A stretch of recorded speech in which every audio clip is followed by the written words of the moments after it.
about what the goal is for this weekend.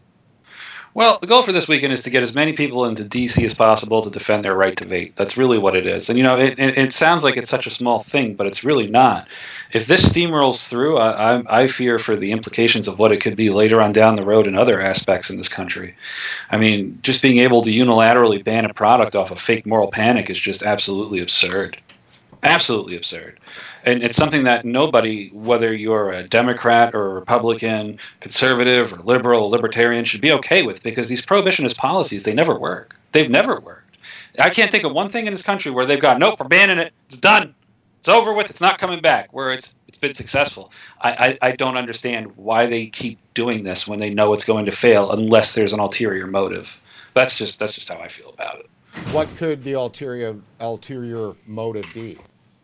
Personally, I think it ties back into the MSA. Really, to be honest with you, those states they're not looking too good with those payments, and they're going to default on those bonds. And if they do, the interest on them, they're not going to be able to repay it, even if we go back to smoking with the current taxation rate. So that's going to definitely go up. I just really think that's what it's all about. I think it all boils around to the Master Settlement Agreement, and we didn't have their permission to quit smoking. Did not have their permission to quit smoking. That is a strange animal for you to bring up. What does that mean? Well, I mean, think about it. They have this glorious agreement with the tobacco companies where it's like, hey, we're going to pay you money, and you're going to let us to continue to exist. And, the people that are paying that bill, which would be us, decided that we're not going to do that. And they said, yeah, you don't have our permission to leave. You get back here. And we said, no, we're not going to do that. And they go, we're going to ban it. And that's kind of where we're at right now. So we got to take a stand and tell them, my health is not a master settlement payment. I'm not folding. It's not happening. So, Matt, Tristan just mentioned, I think you were settling back into your chair there. And I was getting some, yeah. Let me know if the audio is better in chat now, guys. All right. So, sorry, go ahead. No, not a problem.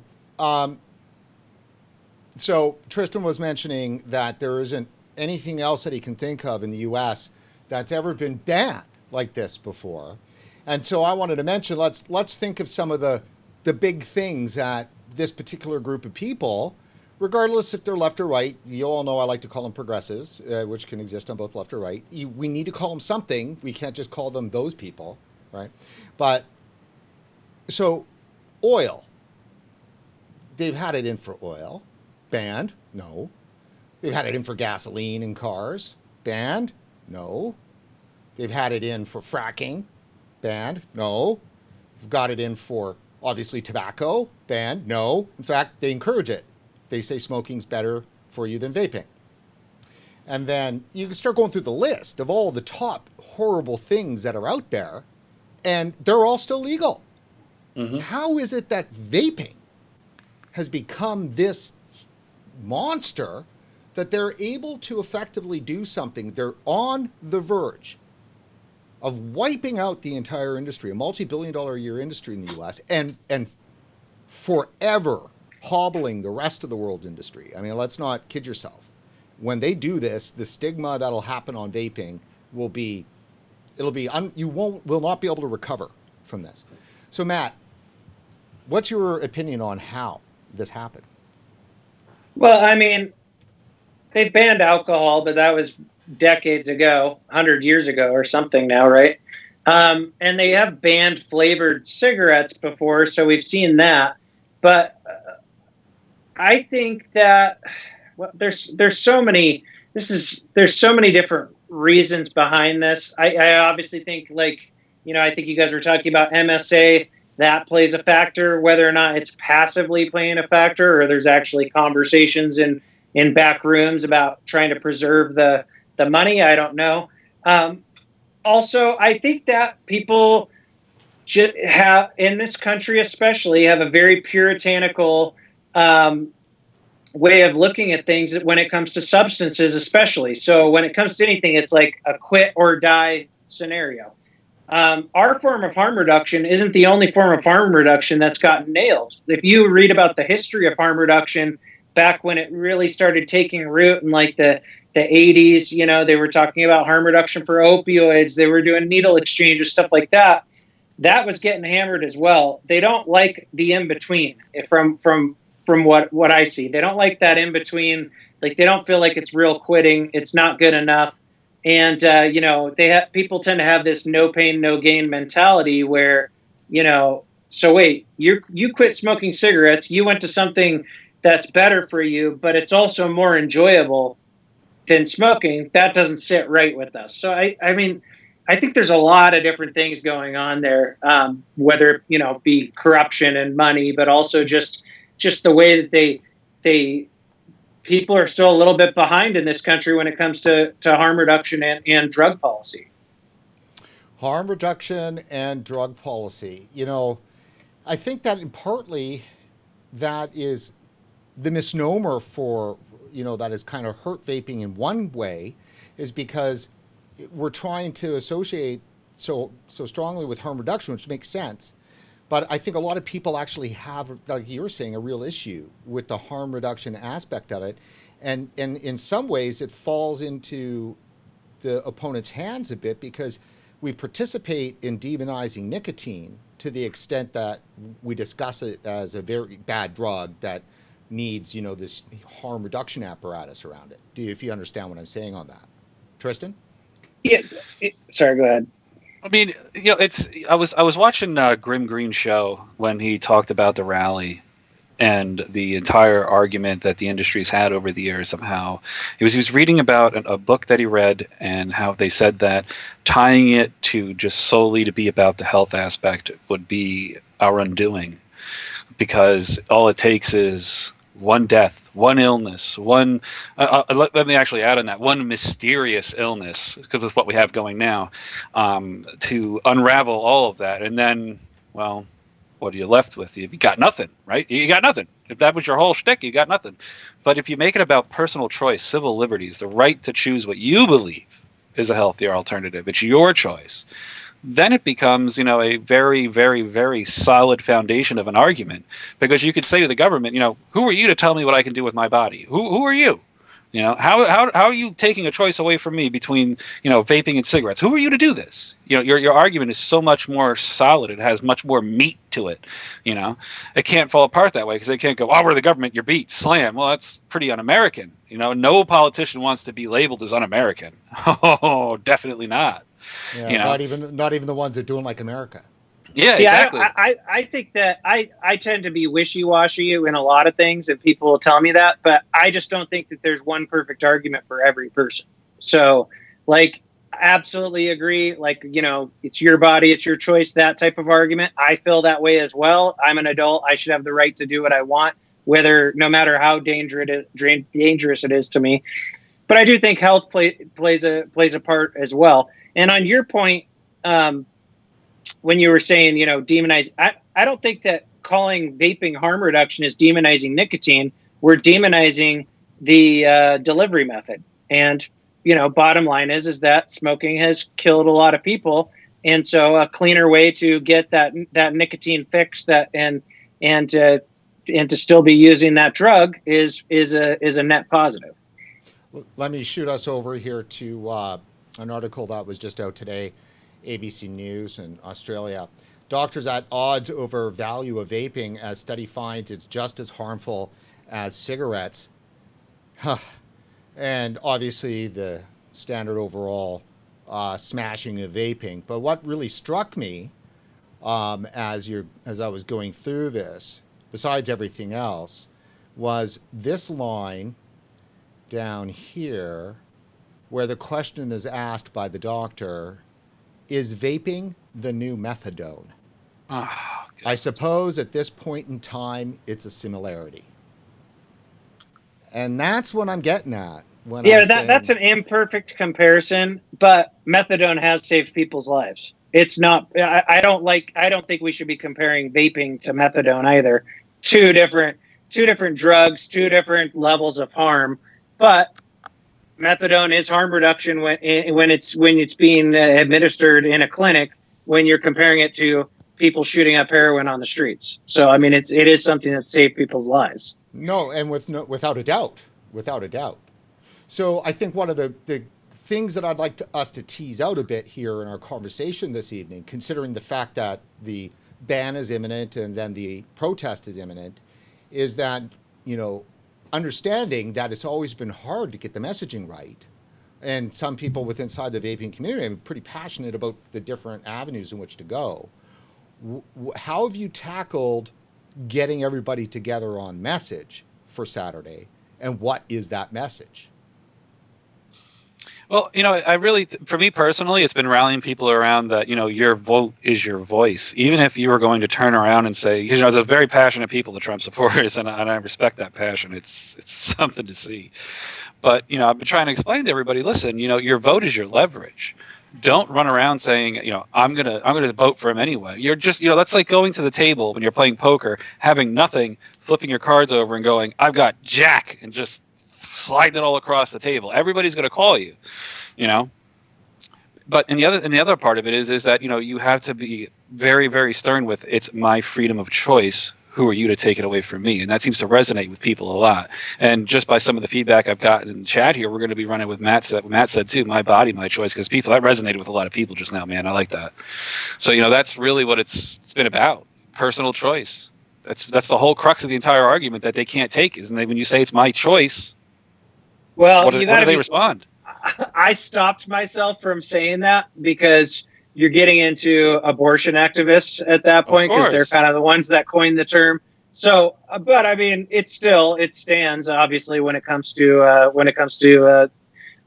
your body. You can do what you want with it when it comes to substances and whatnot. But I think our message is really going to be simple, like Tristan said. It's the whole "We Vape, We Vote" message. Mm-hmm. And really, it's just, we're going to have a lot of good speakers there. People are going to be talking about their own personal stories. I think that a good point with this rally is to personalize everybody. I mean, you have people trying to marginalize vapors right now and call them bots and say that they're big tobacco shills. I mean, I talked to a reporter today, and she seemed to have a pretty hard time just grasping the idea that vapors, not just vape business owners, but vapors are passionate about this, like that they actually care that much. And so I tried to personalize it as to why someone would care so much. I gave her my story. I gave her other people's stories. And so just the fact that, we can get thousands of vapors coming together as one, and to basically, show that we're outraged with what's happening, and that we're passionate about these products. Some people are single issue voters about these products, and that it's just a way to rise up, basically. So I'm going to push both of you on this.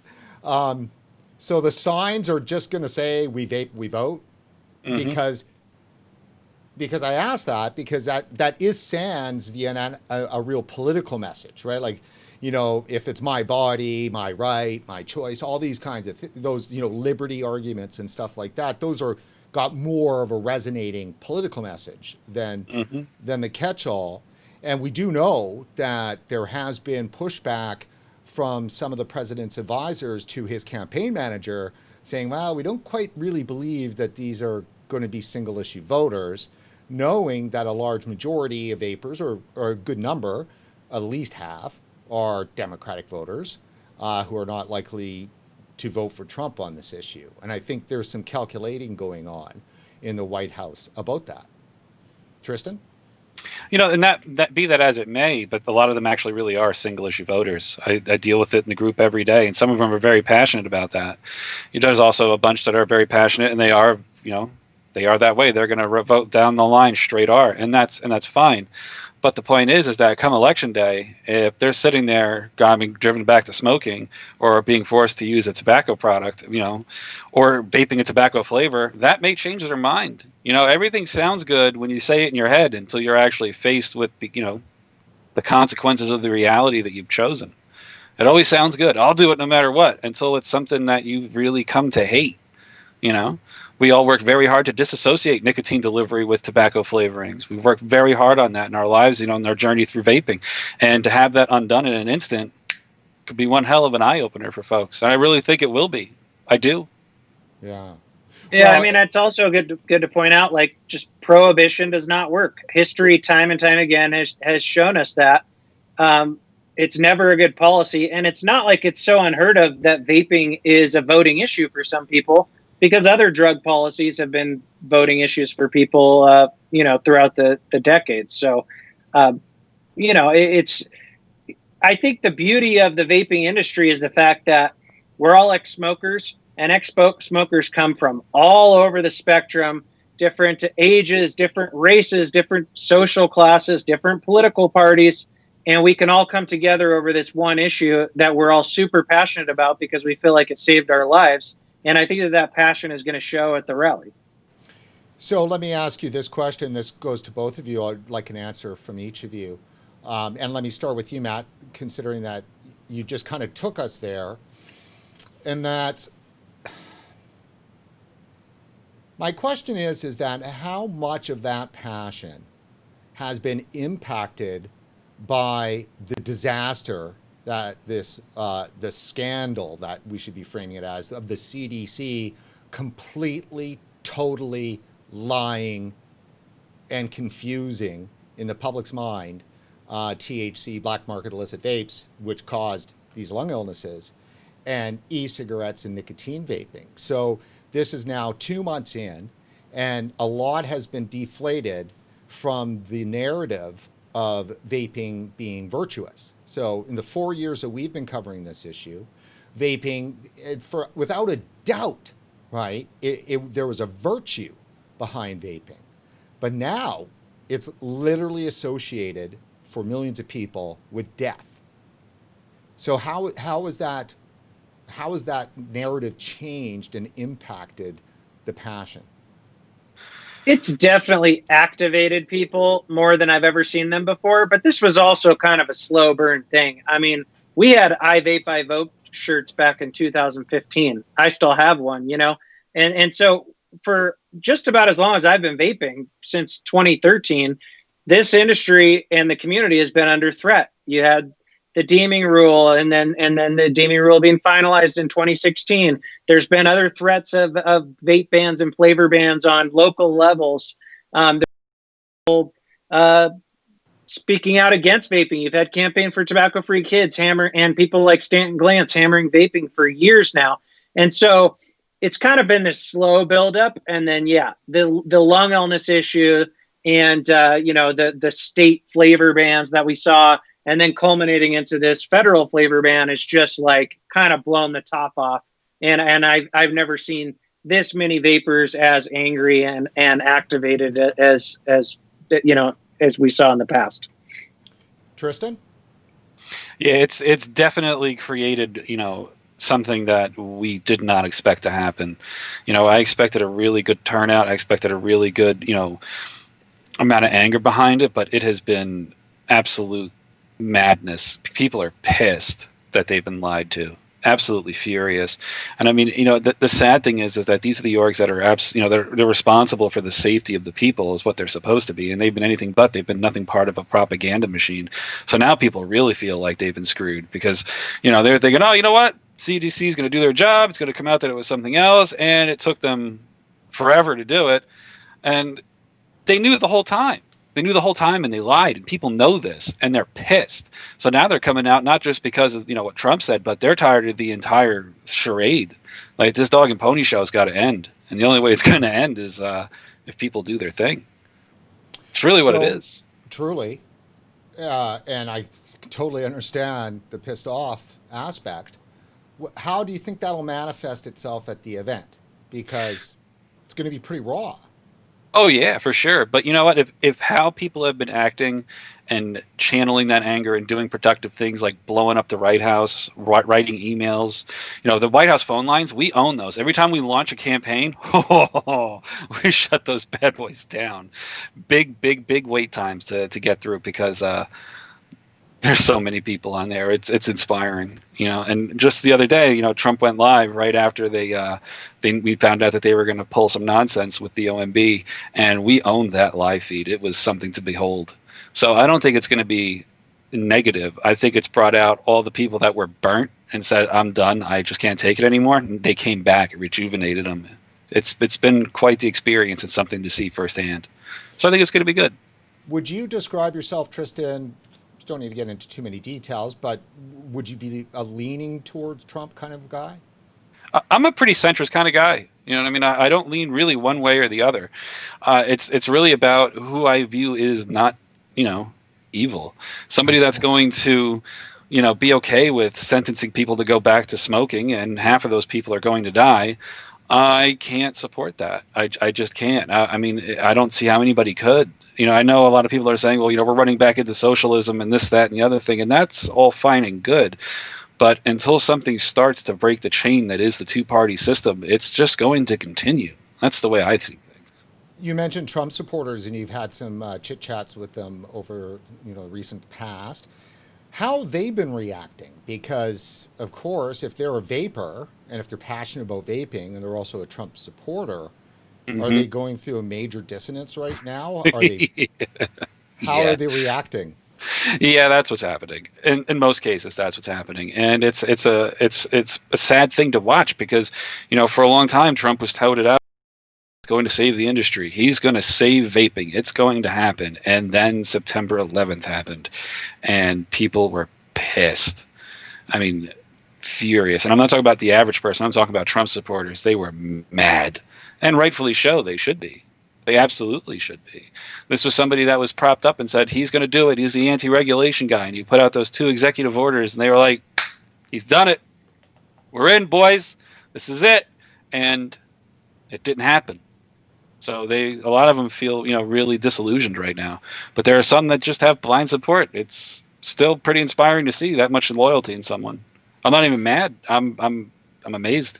Yeah, the arguments that I've been seeing, the same ones that you were just referencing, the pushback saying, well, if you don't vote for Trump, if you vote, Democrat to hurt him or don't show up at all, then we'll end up with socialism or communism, that kind of thing. And I certainly am very well versed in all of these ideologies. And trust me, a totalitarian administrative state is no better. Nope, it's not. It's absolutely not. So, Matt, let me ask you this last on the political question until I decide to ask another, I guess. But you've got, you're on the little bit more center-ish side, I would say. We've talked before. You're a bit more on the progressive side. How has the vapors that that align with more of the progressive kind of thinking, how have they been handling this imminent destruction of the industry? I don't think anyone's happy. I also think it's important to point out, you have multiple different groups on the right and the left. So you have libertarian-leaning people that are left libertarians and right libertarians, both support freedom and wanting to do what whatever they want with their bodies. So you have a lot of on drug policy, for example, you have a lot on the left that are legalize everything. And then you have that on the libertarian right as well. So no one, on this issue wants to see authoritarianism, especially when it's not science-based and it makes no sense. And we have decades of history showing that prohibition is a horrible policy, and it makes for unsafe products. It makes for more people in prisons. It makes for more people breaking the law, and it hands the industry to drug dealers, basically. And so, I from the people that I've talked to that are vapors on the left and the right, they all definitely have the same feeling that this is just horrible policy, bottom line. Yeah, fair enough. Tristan, walk our viewers through. So for those viewers that are going to be at the event on Saturday, just walk us through, the rest of us, and those that are going too. Are they getting in on Friday? What time do they need to be there on Saturday? What can they expect? What's the rally cry? All of that. So the rally is between the hours of 12 and 4 at the Ellipse on Saturday. We're going to be setting up in the beginning part of the day, so that'll all be done by the time everybody gets there. And from there, the rally will take place under the We Vape, We Vote and there will be several speakers there. We've actually got a stacked deck when it comes to speakers, and that will all transpire between that 12 and 4 time period. And then once everything is done, as it's concluded, we're going to leave in a professional manner, and us and the marshals are going to clean the park up just like we left it. Got it just like we got it. It's going to be a open and shut kind of thing. It's going to be very professionally done, and I hope everybody behaves themselves because it's my name in the paperwork. So you definitely are the organizer then. That's good. So what's the media strategy? Oh, that's Matt's thing right there. He's been doing a killer job. I'll let him handle that one. I've done multiple interviews with media. We are going to have media there, but Greg Connolly has also been helping us out, and he has a PR firm that works with him, and so he's been talking to a lot of media. He's formulating a press release, but then myself and Greg, and I think Sherwin has done a few as well, have done some interviews about this beforehand. So if this was opponents running something like this, they'd have all of their people in lockstep. They would have handed out talking points. They would have done, prep cheers and stuff like that. And then in a lot of cases, they would limit people's ability to talk to the media. So that's how they control their message, right? Well, we are trying to do that where we only want certain designated people to talk to the media.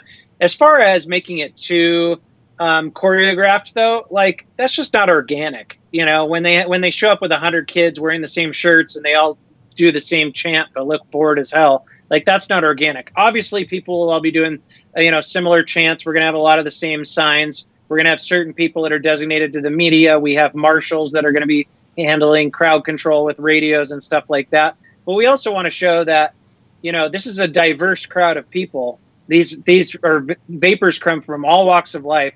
We're going to have some, older folks speaking. We're going to have people from some of the orgs speaking, like Alex from CASA. I'm going to be speaking. Tristan's going to be speaking. Like we're going to have all different kinds of people that are going to be talking. And so we do want to show the diversity of our community as well.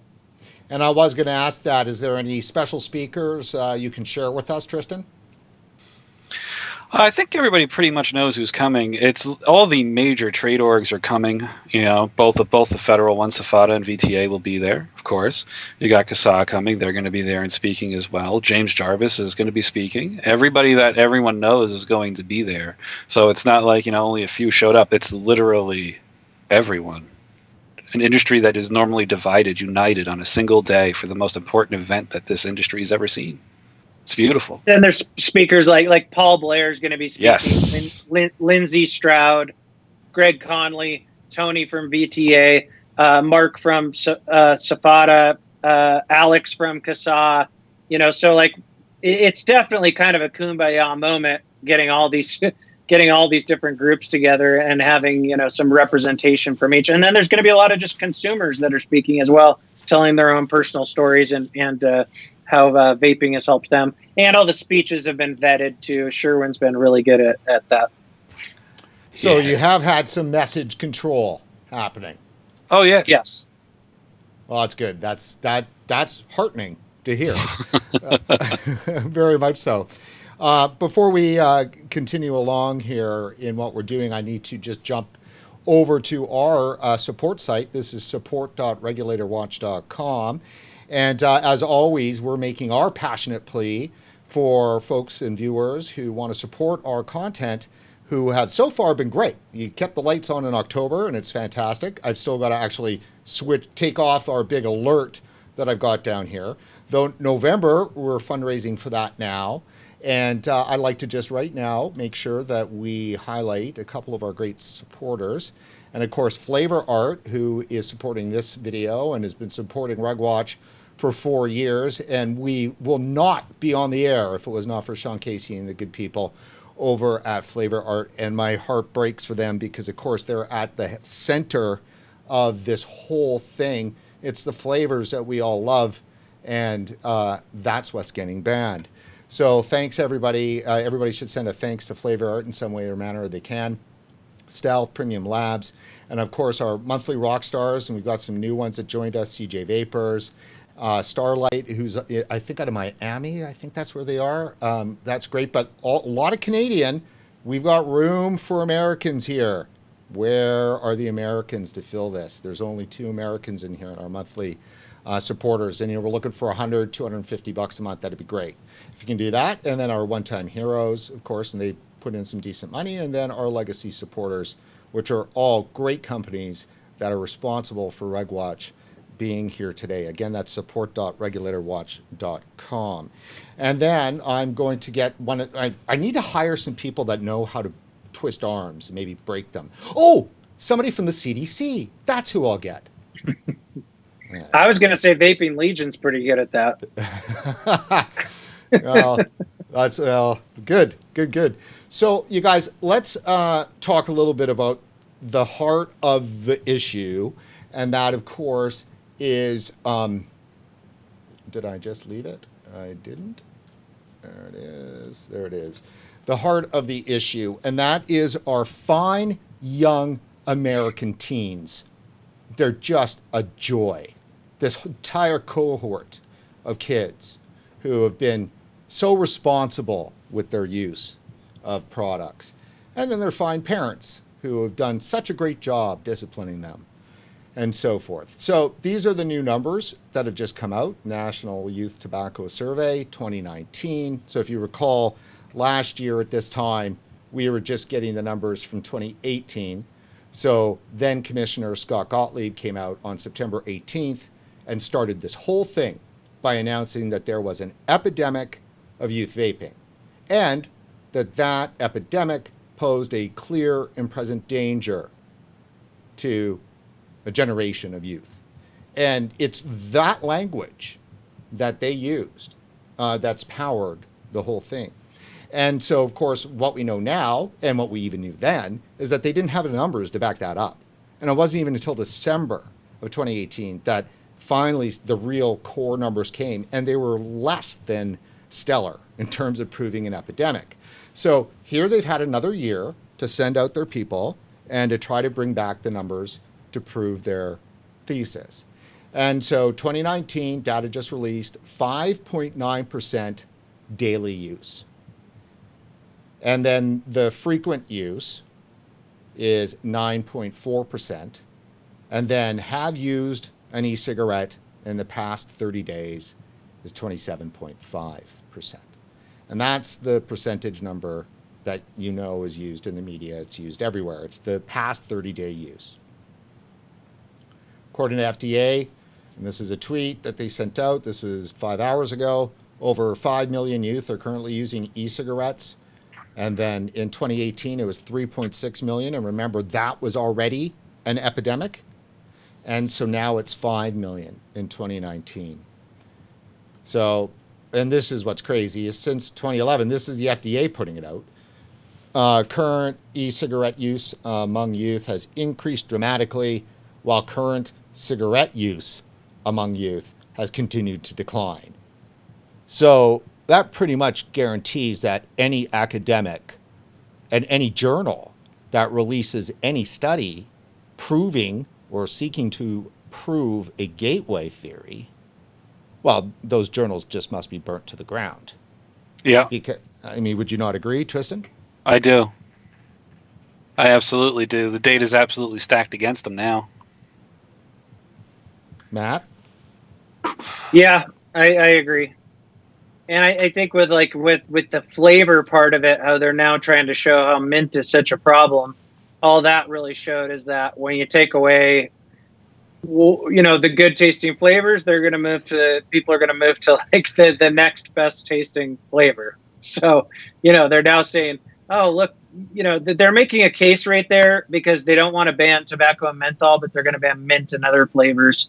And so they're trying to say, look, tobacco and menthol aren't that much of a problem, but any youth that are using a mint Juul are most likely just going to go to a menthol because it's the next best tasting flavor. So, there's more, arguments about why they would stick with a Juul because of nicotine content and stuff, but that's a different conversation. They're completely missing the fact when I was a kid, kids huffed gasoline Yeah, I was going to And say they don't know kids very well, apparently. yeah, clearly they don't. Well, they know kids enough that they know how to get them to do things, and that's why all of the hysteria around Juul and the way they glamorized it and Hmm. romanticized it, they caused the epidemic, if there is an epidemic. And also you got to look at the pattern that they're following too. First, they took away the flavors, and they were like, "Oh, surely this will cause an increase in the smoking rates, and we'll have everything we need. That's it, boys. It's done. Cash it in. Our work here is done." And the new study came out, and it's like, "Oh, they like mint now. Okay, so now we got to ban mint. Mint's got to go." And menthol. You know what? Menthol's not so bad. I wonder why that is. Oh, that's right. Menthol cigarettes. That's right. So then you got them smoking technically those two flavors again. You got them right back where you want them. They're going to fall right back into smoking. You've set the environment for this to happen. You're trying to have that correlate so that you can run with that narrative and not be called on it and have it be bulletproof. That's their plan.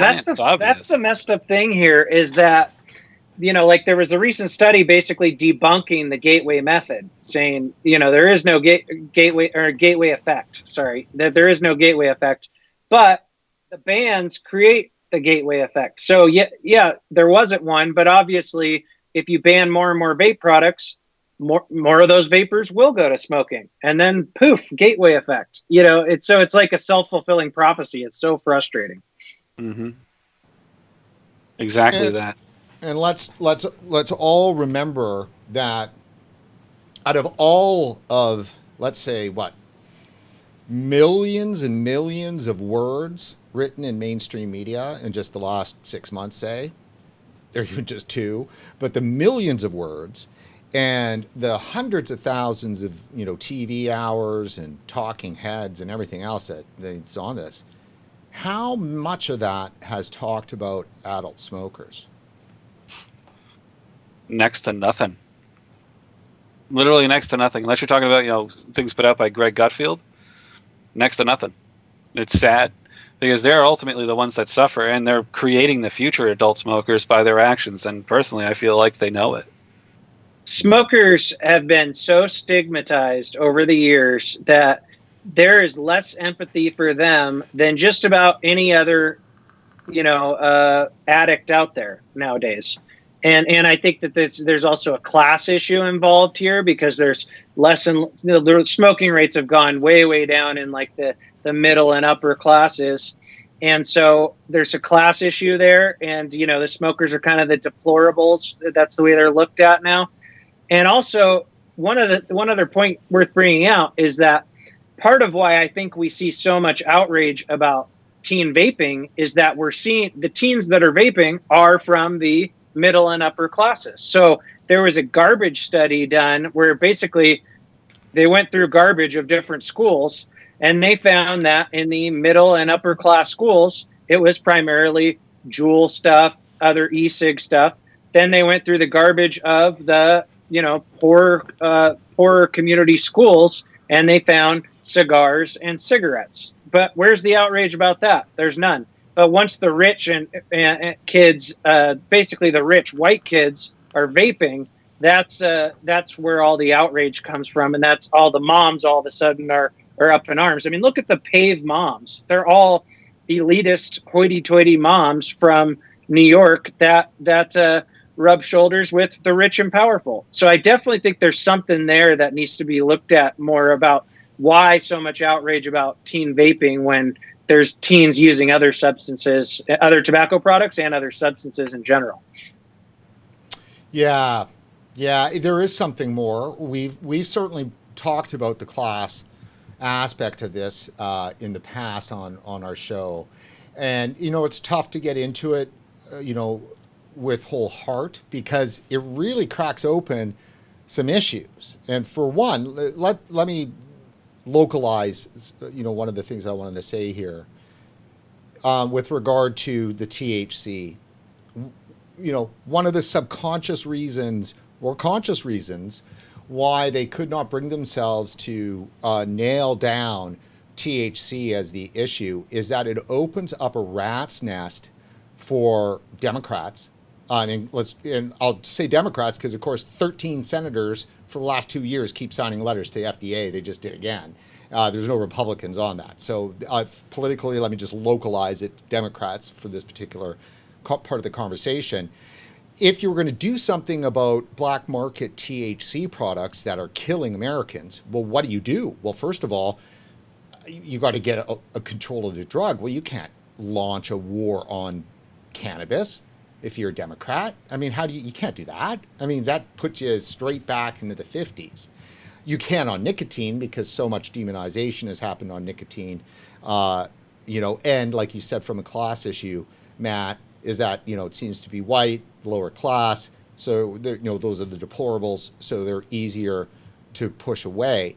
But if you go after THC to try to get control of it, right, then it's a war on marijuana. And so much of that marijuana, as we know, is coming in from Mexico or grown in California by gangs. And that's where the pesticides are getting put on the marijuana, all of the, all of the bad stuff that exists there. How do you get control of that? Build a wall? Well, Is that how you do it? I think that it's another argument that prohibition doesn't work, which is ironic because then they go and ban nicotine vape products, which could create more black markets, which is silly. But I mean, I'm a harm reduction absolutist, and I think cannabis is a harm reduction tool for a lot of people, and I'm pro legalization. But the issue, though, too, is that you can't tax it too heavily. So when you have cannabis in certain states that's taxed super high, then you're still opening a route for dealers to come in and undercut the legal stuff. Because, like, for example, California, they have fairly high taxes, but they also have high cost of entry into the market because of the different regulations there, the licenses, there's all kinds of hoops to jump through. So there's got to be a balance there. So where I think it should be legal, but you also can't put the legal cannabis manufacturers at a massive disadvantage where, it opens up a hole for the illegal people to come through and undercut them, if I'm making sense. No, I mean, that makes some sense. I think it partly just proves my point in that it's a rat's nest issue on the marijuana side. It's definitely a can of worms. Oh, yeah, it's a can of worms. And the Democrats, they don't want any part of that. So it's like, don't want to see it. And it's just so much easier considering that CDC has had it in for nicotine and smoking and vaping, for so long. It just, to listen to people talk about science and that they believe in science, and if they still believe that vaping is more harmful than smoking, and they believe what their government is telling them on this issue as well as others, but just this issue alone, then they're fooling themselves. And that's the biggest worry for me. Tristan, worry for me is that we have an entire, huge, massive chunk of the population that are completely, totally fine and not questioning on one issue. They'll think that science may be corrupted. On another issue, they're fully on board with everything science is telling them. And you really can't have both positions when it comes to science.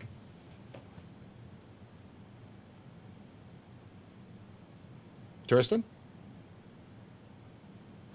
Did it not? I guess it didn't come back on that time, huh? Oh, there you are. All right, good.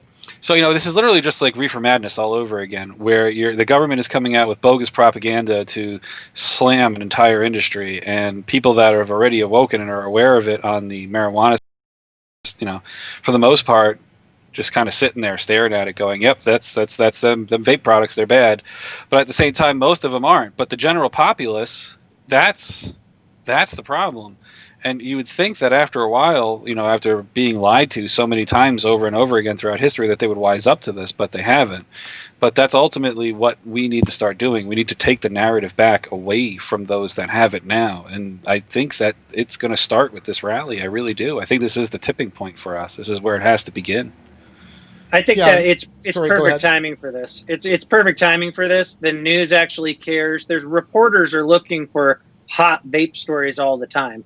And while there's been a shitload of horrible reporting, like just crap reporting on this, there has been some good reporting too, where they're starting to at least try to peel the layers away a little bit more and really dig deeper into the issue.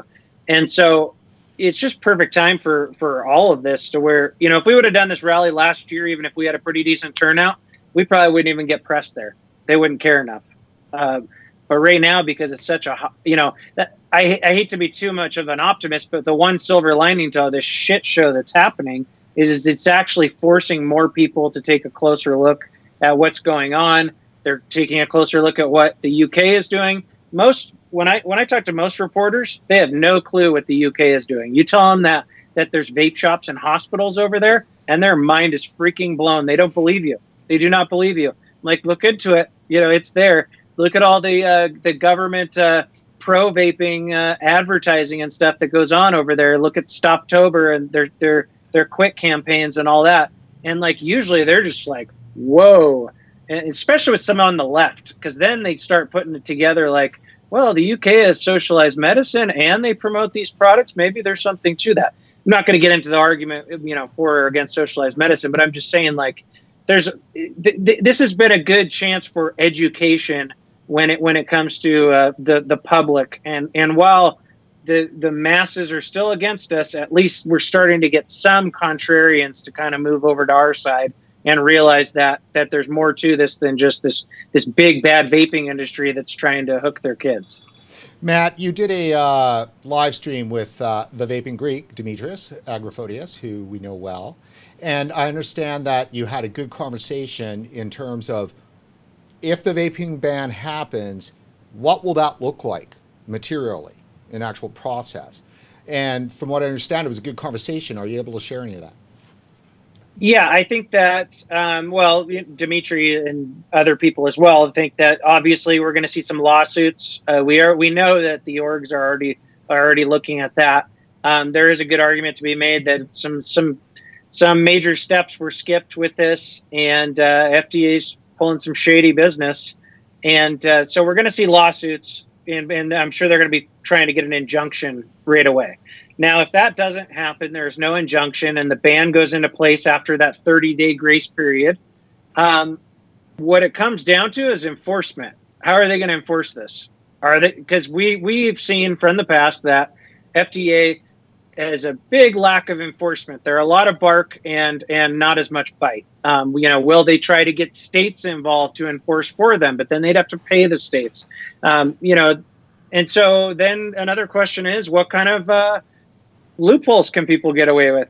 Will people be able to get away with doing Nick shots in 0 milligram liquid or doing flavor shots or whatever? Like, there's so many potential ways this could play out, and the FDA, to use the term again, has opened a big ass can of worms when they've never had to try to get something like this under wraps before.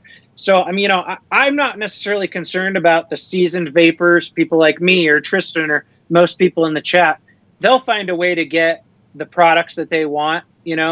My concern is that we're going to see less smokers converting, and we're also going to see some of the types that maybe went into their, they're not active online, they're not internet savvy, they've never bought a product online. They maybe just always went into their local vape shop, once a week to buy what they wanted. And then they're going to show up there one day and that shop could be closed, and then they're going to go back to smoking. So, while I don't think that this is the end for the vape industry, it's definitely a setback, and it definitely it slows down, our progress. And Tristan, Matt just mentioned people going back to smoking. We already know that's happening. Is that not correct? Yeah, that is happening. Actually, I saw one of the anti-tobacco zealots on Twitter applauding somebody putting down a jewel and going back to smoking cigarettes. Think about how absurd that is. The people that exist, that their job, their sole purpose for existing, the whole reason the org exists is to eliminate smoking, are applauding somebody for putting down a jewel and going back to traditional cigarettes. That is absolute insanity. And, somebody in chat brought up a little earlier, I want to touch on that because I think it's important, that I have seen it as well, that people are actually getting flack for just vaping in public by random people. It's crazy times that these are, that somebody is trying to better themselves and they're getting shamed for it and told that something that we know for a fact kills people is better for them. It's absurd. Yeah, let me put this out to both of you, because that, definitely is a bleak area that I've got in my crazy brain, is that, look, if you are going to accept the fact that PMTA was going to do this anyhow in 6 months, right? And I'm not saying this is on purpose. I'm saying that CDC was searching for a pretext to then do what they did, which was on purpose. But think about it, right? If you are going to close down 14,000 retail locations and completely decimate 150,000 jobs and literally force people back to smoking, you need a health reason to do that. It needs to be a health emergency. It's not enough that teens uptick on teens. They needed death associated with vaping to move vaping out of the virtuous of it saves lives into the lethal risk category. That's tobacco, which, by the way, will help them later in the end because it'll only be big tobacco owning it, and then it'll just make sense to tax it the same way because, of course, all those people died, and we had to shut down all those businesses. By the mere fact of shutting them all down, it proves their point, whether it was true or not, that the vaping products were harmful. Otherwise, why would the government have shut it down? That's just the way regular people think. So if they didn't have this, and this was 6 months from now, and PMTA was rolling around, there'd be a lot of pushback in every single community. We're having tons of these stores closing and people losing their jobs.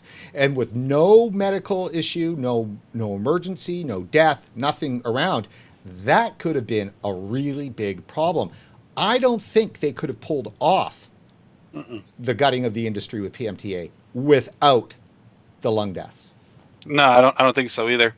I feel like that they would have had pushback like they were definitely not anticipating. That's why they kept kicking the can down the road.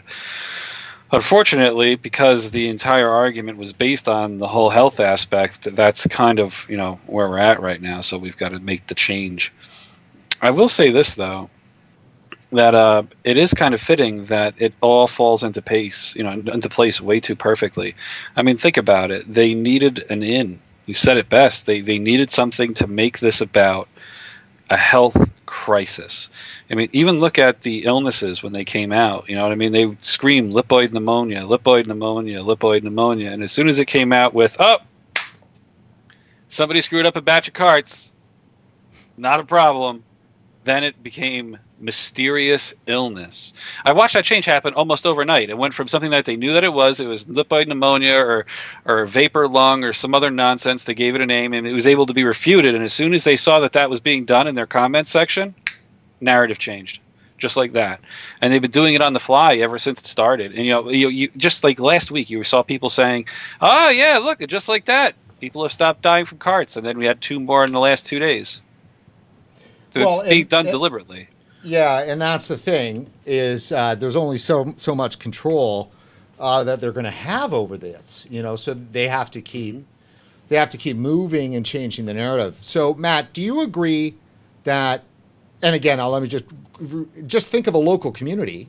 If this had never happened, and in 6 months from now they were shutting down vaping across the country for no reason but some regulatory reason, right?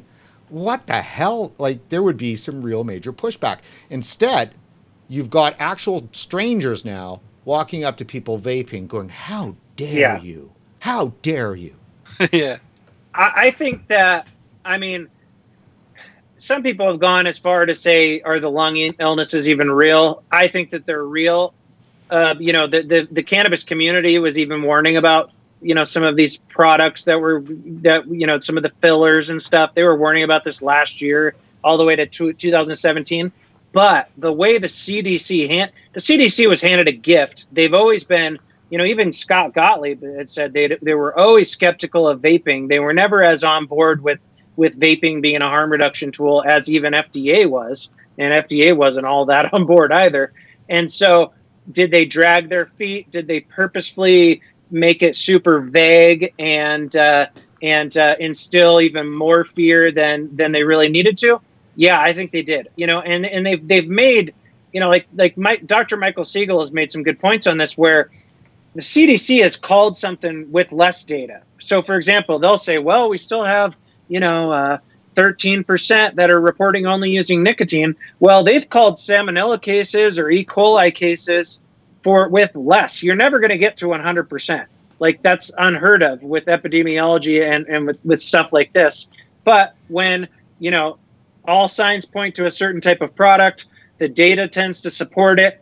Maybe it's not a 100%, but you're pretty freaking close. Usually they'll make an absolute call on that and say, okay, guys, we know is this, we know it's coming from this place, case closed, whatever.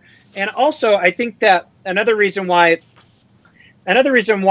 maybe they've dragged their feet a little bit too is that there's no easy answers here. So to come out and say, hey guys, we know that this is a black market thing, it's THC, but we can't really do anything about it because we have no jurisdiction here. Go talk to the DEA, maybe they'll do something about it, but there's nothing CDC can do with drug dealers.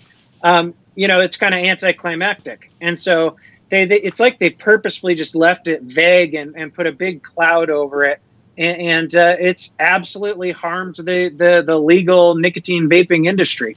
But it has also harmed the legal cannabis industry as well. If you talk to a lot of them, their sales are down 30-40%, some even more as well. So, the quote-unquote legal industries, I get that cannabis is kind of a gray area because it's not federally legal, but it is in some states. They've all taken a hit because of these black market products. Yeah, no, that's true. I mean, all of vaping did obviously get caught up in this. You guys, we're going to be ramping up soon, but there's a couple of more things that I like to do. One more kind of deep in the weeds, and then after we're going to pull up and get into this great post. I'm sure you've seen it by Planet of the Apes on the big shutdown, and just so we can show some of the impact and get you guys to talk about that, and then we'll finish up with a raw. There's an interesting thing that I just wanted to share with our viewers and you all, and that is, since we first started covering this issue, it jumped out at me. I remember this would be in 2015, the fall of 2015, and I remember going into the CDC, getting into their database, and downloading years of their use survey, and going through and getting the questions, and just I was astonished by just any human being reading those questions. You'd realize, well, they're trying to get certain answers with their surveys. I mean, it was just so clear. So my first real introduction into the whole vaping thing was deep CDC looking at it. So one of the things that bothered me so much was the 30-day use. And that was a huge problem. And there isn't a researcher that we've had on the show, and as you all know, the list is huge, for the researchers that have been on our show. And when Linda Bald came on, she was still with UK Cancer Research at the time, and walked through their gateway study that they had, and just demolished that. And we did a separate video that we released that was just on the 30-day use thing, and she did such a wonderful job really ripping it apart. And it's always seemed to me to be that measure is responsible for everything. I mean, it was back then, it still is today. It's the measure that defines the whole topic. You can't have an epidemic of teen vaping if you don't use the 30-day use. And for all of our viewers, as you said, they're going to have some idea about this, but I mean, it could just be a kid just trying a vape at a party once in 30 days, and that's part of the epidemic. So in this great book, and I didn't do a scan because we were so late getting going, it's The People versus Big Tobacco. Great book, how the states took on the cigarette giant. So it's obviously, on behalf of the tobacco control community. And so inside of it is the appendix for the settlement. And just so everybody know, I'll do it all the time. I call it Master Settlement Agreement all the time. It's not really the MSA. It's actually the settlement. So, but let me just bring this up. They've got, and some of you will be familiar with this, some won't. It's the look back provision. And this sets targets for the dramatic reduction of current levels of underage tobacco use, as measured by the University of Michigan's National High School Drug Use Survey, Monitoring the Future. Underage use of cigarette products must decline by at least 30% from estimated levels over the last decade by the 5th year after the legislation takes effect. And then again, keeps going down, reducing over the course of 10 years. Underage use and same with smokeless. So this is a mandatory thing. So what happens here is that they'll look at the numbers and they'll go, okay, has there been the mandatory reductions? So the tobacco industry is responsible for the mandatory reductions, not the tobacco control that's getting all of the money and doing all of the bullying and pushing around, right? So in the end, they're not attached to that, all right? So if the numbers don't go down as much, then the tobacco companies have to pay a penalty, and that's the look back. So that's a lot of extra money going to tobacco control, and most people are familiar with this. And there's a $2 billion cap. So no matter what, the tobacco companies can't get charged more than $2 billion. So in the end, they could just skate on teen rates, not even drop them down, and just write off a marketing expense for that $2 billion. I mean, $2 billion. I mean, that's nothing for them. So, but we know all this. What I find so interesting is that, let me just find this here. So what I find so interesting about this is that the measure that is used to define the look back provision is not 30-day use, it's daily. So the entire measurement that's used to fine the tobacco industry for the poor teen youth rates going up or down or whatever it is based on daily. So you would think, though, that if it was a proper measure, the 30-day measure, which is what has been driving everything here, which is the larger measure, that would be the one tobacco control would want to use to leech more money out of tobacco control. But instead, because it's the world of legal, right, it's daily. And it just strikes me as just so disingenuous. Yeah, I mean, that was probably something that tobacco companies pushed for too. And, you know, you can't blame them. Like, it's way more accurate to look at everyday use and not go and write on, the 30-day use. The 30-day use number just is dumb, you know, and like for example, the UK will say they don't have a teen vaping problem. And that's because they weight the data differently. There's still teens that are experimenting and trying to vape in the last 30 days in the UK as well, but they don't put as much weight on that 30-day number. But we tend to do that when it comes to, you know, creating outrage and stuff like that. So it is ridiculous, and the daily is really, or at least 20 times in the last month. That's really something that should be focused on more. Yeah, and I think that for, viewers that are pushing back, on Twitter and stuff like that and hitting FDA and CDC and academics and everything else, why are you quoting 30-day use numbers when, daily is what you hold tobacco companies to? Why are tobacco companies held to daily use and vaping is held to 30-day? Well, because they got to cook the narrative. It's the only way it works. The numbers don't jive if they don't do it. So they go on that and run it to the public who doesn't generally know better. And if you're not involved in this fight, that number looks, appalling to you, because think about it. They could say these outrageous numbers and throw these things at you and go, look, vapor bad. Look at these crazy amounts of kids that are using the product, but if you look at the way they present the data with those graphs, they don't say that it's daily use 5 million kids. They say, 5 million kids have used it. That's the number. We're going to run with it. Tough if you don't like it. That's how it is. That's how it is. All right, guys, so our last piece of media here as we're finishing up. This is the Planet of the Apes, the big shutdown. This came out on November 1st. Dave Cross put it together. I love Planet of the Apes, and they've been really kind to RegWatch, too, over the years. And thanks, guys, for all the times you've given shout-out to our coverage. And I don't think we need to go through a ton of this. I think the key thing here is obviously, these are pictures of real businesses with doors closing as a result of this. I mean, it's heartbreaking. How can you be a business person and not just be torn up over this? Here's another one, the e-cig shed. And then, Matt, you have this one posted. And why don't you tell us a little bit about this story here? I actually found that picture from Facebook. I think it was Kenneth Bruce. I think that was his. But yeah, I mean, that's happening all over Washington State right now because of their state ban, and it's pretty gross. And you know what bugs me so much about it is that yes, we get that. I'm totally with you guys. The teen epidemic is overblown, but they're also saying when they go and say, "Hey, all the teens are using a Juul or some other product out of a C store," but then they create regulations that totally screw the vape shop, who have already been told are not the biggest culprits by any means. They're some of the best actors in the space when it comes to following the rules, but they're the ones that are getting hit. And just like with the federal flavor ban, they keep demonizing Juul, and Juul's so horrible, but Juul is going to be just fine.